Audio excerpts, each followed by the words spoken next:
Now, going into 2025, this was my everyday carry, and I did a video on it recently. I also suggested that maybe I will take all of the items that I carry and scale them down to a really, really low budget cost and carry those for a number of weeks. And that is what we're going to do in this video. We are going to limit ourselves to only spending $20 and no more per item. So with that, let's go ahead and get started. Now, for a number of months, I've been using my prototype wallet that I'm working with Lockbee on. This is called the Sidekick. It's going to be released soon. I'm not going to focus too much on it, but what it is it's a notebook wallet, right? It has an A7 size notebook, pen, plenty of spots for cards, and so on. And thankfully, there is a near perfect sub $20 equivalency. Now, before we get into what that wallet is, I want to talk about some of the other options that you could pick up. These are all going to be from Amazon. And we're going to talk a little bit about wallets on Amazon before we move to the next section. I do not think you're going to find great wallets on Amazon. And in fact, I would argue that that is something so personal, you should more than likely pick something from a local maker. You probably will find that there's someone who does leathercraft in your area, and it would be nice to have a wallet that really captures where you're from. And I think that it's a perfect opportunity. If you just want something to kind of throw around that you don't care too much about, I believe that the Right in the Rain variation is still going to be useful, even if you have a high-end, nice wallet, like a nicely built wallet. What makes these special is that they are going to work really well in wet environments. If you're going to the beach or otherwise, these are great solutions. If you are still determined to find a budget-oriented leather wallet, then Hide and Drink is probably the one brand I'm okay with. They're all made in South America.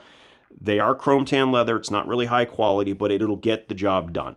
So I will leave a link to their general page. There's so many different wallet variations and designs and orientations. I mean, even just different pocket arrangements on the same side. You name it, there's just a ton of them. But not my general recommendation, even though you can find wallets for as cheap as $10. The other Right in the Rain variations, the horizontal one, I don't like the way everything sits in it. The same thing goes with the vertical. I talked about these already. I'm not a huge fan. I like the small one, but in order for you to get a notebook that goes with it, you're spending way too much money. These little baby notebooks are like $3 or $4 per, and there's very, very little that goes into them. I wish they were a little bit less expensive, and then I'd be more likely to recommend. You can get this full kit with 3 of those notebooks for around $24, or the wallet itself for around $11. If you want something compact, this actually is a pretty good solution. Once again, waterproof, so that's really great. All made in TPU. But by far the best notebook wallet solution that I've ever found under $20 is this. This is like $17. I carried it a bunch. I made a video on it in the past, and I can still highly recommend it. And I'm willing to compromise on a lot. I'm going to try some new things, but not when it comes to taking notes and being comfortable in my pocket. This is not something I want to compromise on. I love this wallet. Got my cards. I also have 4 additional cards, like my ID and others, tucked in behind this little flap.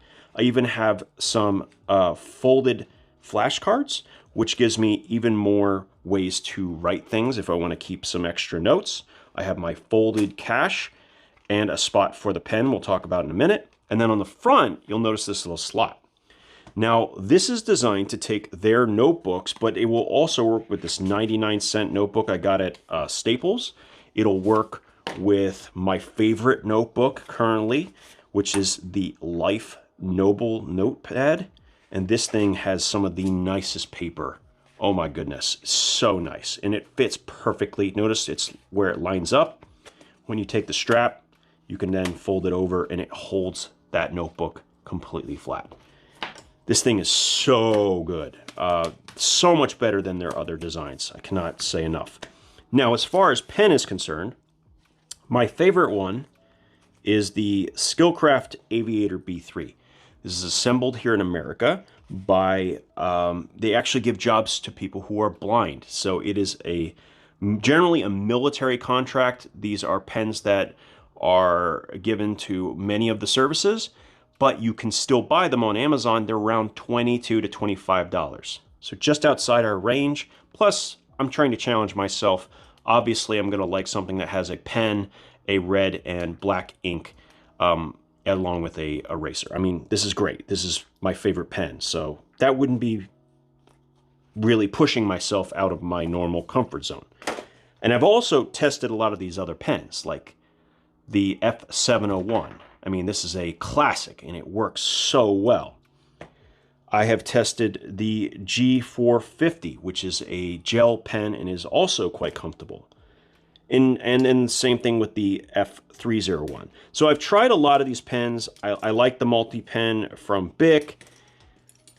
This one's okay, but it doesn't fit in any wallets. But what I have always avoided are pens that have narrow barrels, like the Parker Jotter is a perfect example of it. It's a very, very, very well-established brand, and this pen has been around forever, like forever. And I've never really carried one with any length of time because I just picked them up and went, I don't like it, and then I stopped using it. Like, didn't really give it a time. Man, I will tell you, I like that clicking motion. But we are going to use the Parker Jotter in full stainless steel as our pen for the next few weeks. And I'm going to force myself to write with it as much as possible. Maybe I haven't given it enough chance, right? And I know there's a bunch of different refills I can use for it, but it's the feel of that narrow tip that I'm not so sure about. So I'm going to play with it and we'll see how it goes. My writing is very, very important. I do it every day. I use it to help keep me on track. I use it to plan for future video ideas. There's a lot of stuff I do with the notebook, and it's an important experience. So we'll see how well that works. Needless to say, that part of it, I feel very comfortable. I will enjoy over the next few weeks as I try this kit. As far as the other items are concerned, well, that might be a different story. Next up, we have the keys. Now, I carry a Rambler, or in this case, a Manager, on my keys all the time. There's a key organizer, and then, of course, I have my car key.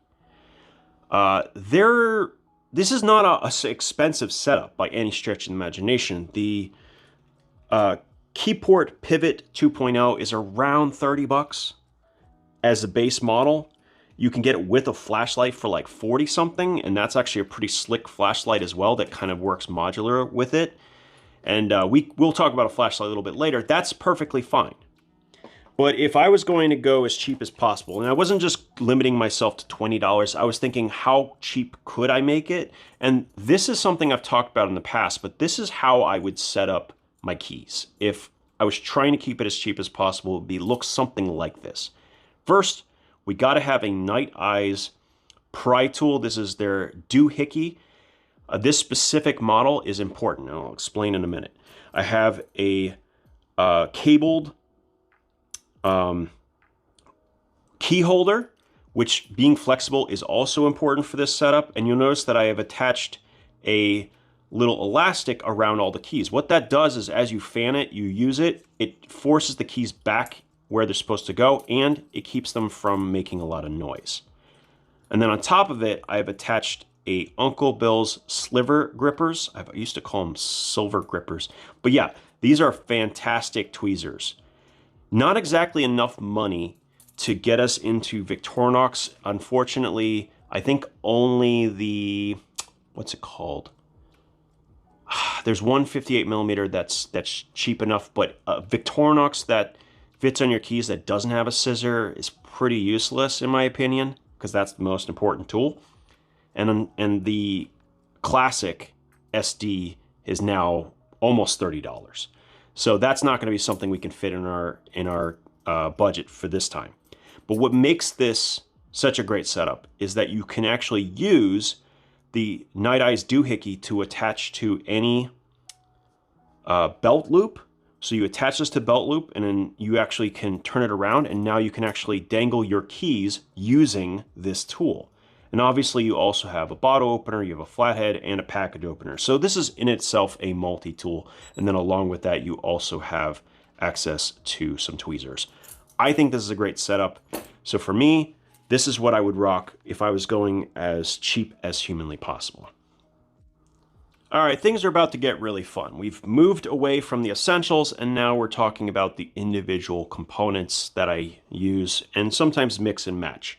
Starting with a one-handed multi-tool. Most of the time I am carrying either the Leatherman Arc, which I've modified, or I'm carrying something like the Victorinox Swiss Tool MX clip, which also has a one-handed blade and a pocket clip. These both can be substituted for a pocket knife. Not for everyone, but it is for me because I like to have those additional functions when I want to actually help people. So where can I find a decent multi-tool under 20 bucks? There is legitimately only one. I can tell you there is only one in all of its existence. Now you can say there's other multi-tools under $20. I can tell you right now, they're all garbage, except for this one. This is the WorkPro multi-tool. It is very similar to the Multiforce, which we reviewed way back when from Walmart. This comes in at $19 and in some ways is better. Let me explain. So the green and the blue have this sort of reflective finish.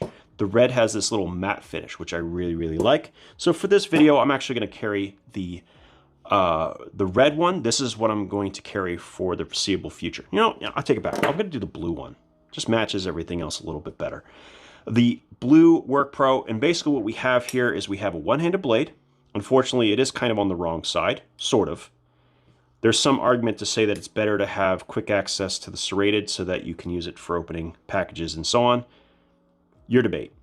It has a saw and it has a diamond file, so very similar tool set to something like the Leatherman Arc. The scissors, however, are on the inside. So this will have a bunch of internal tools. It has a cane opener, flathead, and scissor on one side. This scissor actually works very, very well. And then on the opposite side, which is a little bit different than something like the Multiforce, you have a flathead with a pull cutter. You have a large number 2, number 3 Phillips, and then you have like a number 0 Phillips kind of tucked in as part of the corner. It's very cool. And all of these lock. All of these tools lock. They have a locking mechanism on the back. I really like this tool. And then to cap it all off, what makes it really nice, it has a spring-loaded plier. Frankly, if it had this tab was integrated with the frame and instead had a small spring underneath, this would be one of the best, if not the best, budget multi-tool out there. It's simply because that does weaken the strength of it overall. That makes it not ideal, but you'd have to be using it really hard for it to ever come up. I think as a $20 tool, I can easily recommend this one. It is a fantastic, like, just beginner's multi-tool. It has a lot of features, a lot of functionality. And yeah, this is actually a surprisingly competitive multi-tool to something that is as expensive as $300. It's obviously not going to have the hammer. It's not going to have the one-handed capability of the Leatherman Arc. But you know what? Not half bad, I gotta say. Now, in my last video, I talked about my relationship with folding knives. I don't carry folding knives often, and when I do, it's usually when I'm trying to either trim down completely, like maybe I'm going to the pool and I want like a waterproof knife, like a Spyderco salt knife or something like that, or I'm carrying a folding knife because it's more of a fidget toy than an actual knife. Like this is a great example. This is the, what is it called? The M-Fire from Winter Blade Co. Fantastic and fun knife. But if you just want a knife, if you're the kind of person who carries a folding knife every day and you want something under $20, there isn't a ton of things out there, but there are some options. These are two examples that I have in my collection that I really, really like. This is from Ganzo. It is basically a Rat Model 1.5 with a crossbar lock, 440C, and fantastic action. So I really like this knife, but if the fact that it looks so similar to the Ontario bothers you, check out this knife from SRM. It's on washers, not bearings, but it's still quite smooth. You have HCR 13 MOV, fantastic handle texture, a reversible pocket clip, and yeah, I really like this. So I'm actually going to carry this one, and nicely, I think it also matches with the multi-tool when I decide to carry both. Probably not going to happen, but it's a nice light knife that's easy to use and less than $20. And I love that crossbar lock. I think that's a really good option. So yeah, for a knife, this is the way I would go. There are some other sub $20 knives that might be worth a look. I just don't have a lot of experience with them. So feel comfortable with this, and that's what I'm going with. So next is the subject of flashlights. Now I mentioned in my video talking about my everyday carry that I carry a Phoenix E01 on my necklace every single day. Now this is the Wazoo Viking Spark, which I wear, and it is also working as a knife sharpener, which is a nice little added bonus. It is certainly not, however, in this budget. I could just take this and use it as a necklace and put it on a cheap chain, and that would work for our flashlight. But I figure let's stretch things out. Let's change it up a little bit.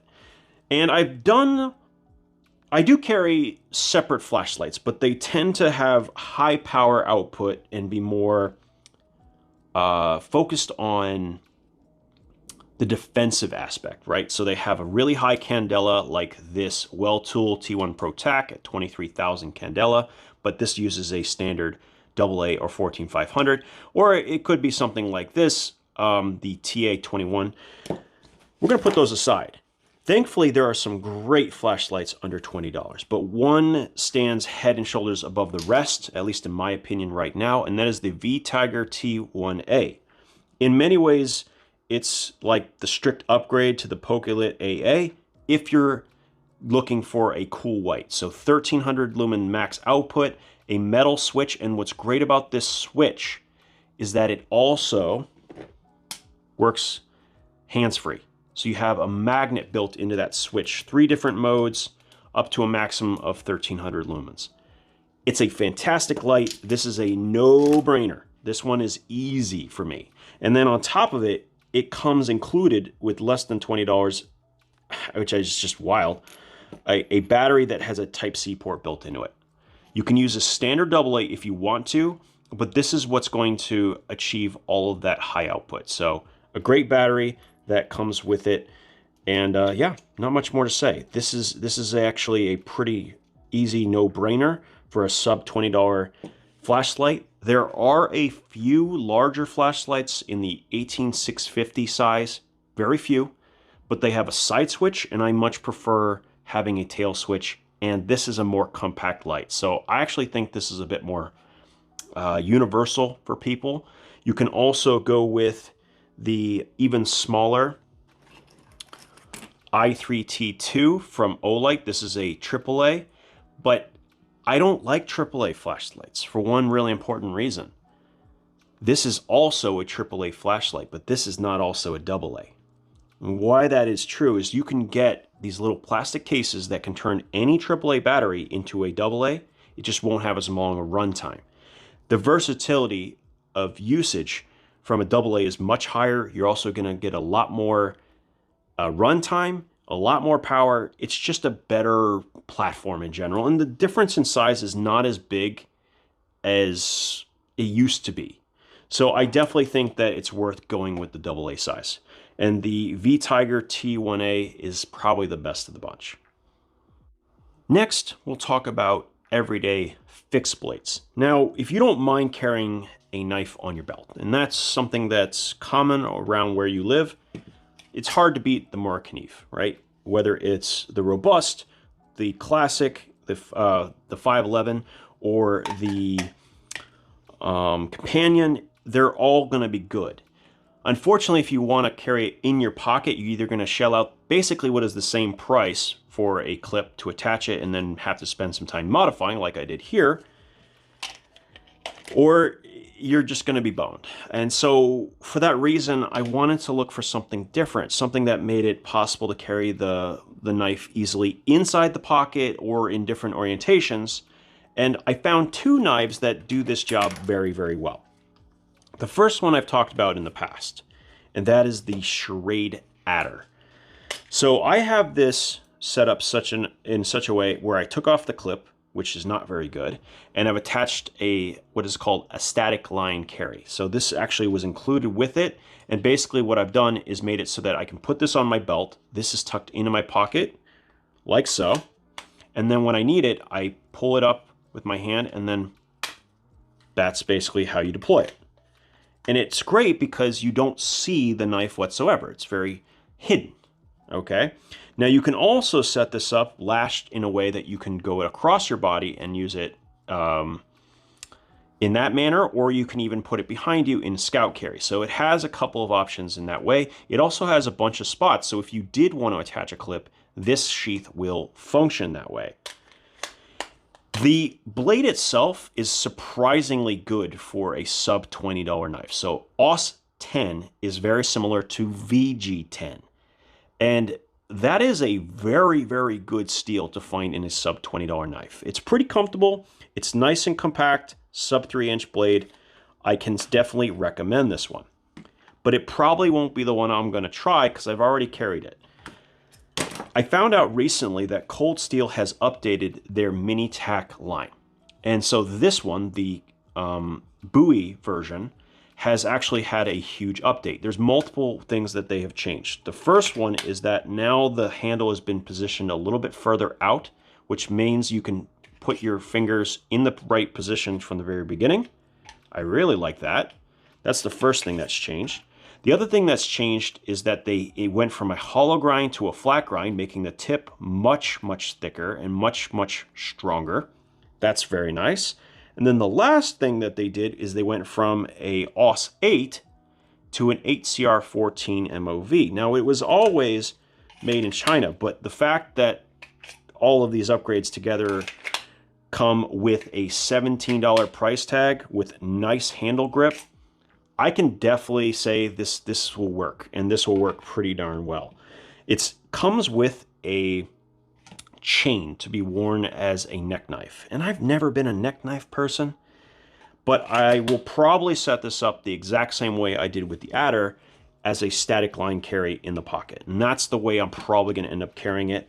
Unfortunately, the holes on this are too small for your standard hardware for pocket clips, but if you get the correct screws, it should still allow you to attach many of the clips out there, whether it's the discrete carry concepts clips or something like the Ulti-clip.